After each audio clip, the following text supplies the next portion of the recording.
The fans at Osceola County Stadium may not even know his name, but just in case Chris Burke becomes an all-star someday, they want his autograph now.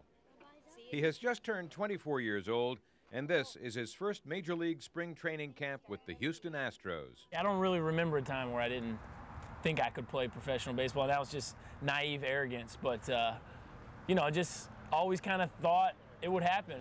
There you go. Chris grew up in Louisville, started at St. Xavier High, then the University of Tennessee.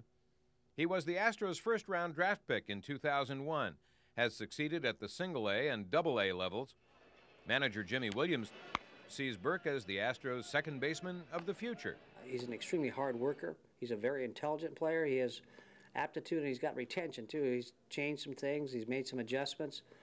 But I love his work ethic out there, that honest enthusiasm that he has. He wants to be a player, and he has skills.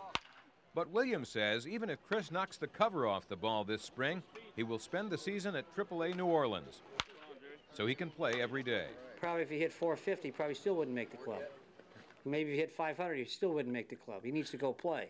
You can't get better sitting on the bench. You see, the Astros already have a veteran second baseman in Jeff Kent, who makes more than $9 million a year.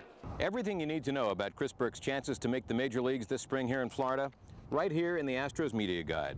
Jeff Kent, perennial all-star, one of the elite second basemen of all time, 10 pages in the guide. Chris Burke, half a page. But Chris wears number 2, and you know what they say about number 2? They try harder. But there's no chance to try in the exhibition game against Detroit. Chris rides the bench. Same thing next day at Winter Haven against Cleveland. Chris is not concerned, though, and neither is his father, Al, down from Louisville to watch his son, as he's done since Chris's days in T-ball. There are a lot of emotions when I watch Chris, at all levels. I'm always proud of him because he conducts himself so well.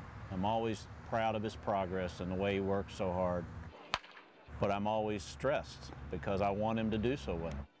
If and when Chris Burke makes the majors, he'll be the first non-pitcher or catcher to do so from Louisville since Pee Wee Reese back in the 1940s. I think about that a lot, and truthfully, to be honest with you, it drives me quite a bit because I'm proud of where I'm from. I take a lot of pride in the city of Louisville, and for me, it's a big deal to hopefully one day represent the city in the big leagues. Though he has yet to see his first big league pitch, Chris Burke already has a rookie trading card. The road to the majors is longer than in other sports, but with equal parts of hope, skill, and luck, it's the road Chris Burke is on. From Kissimmee, Florida, Barry Bernson, Fox 41 News.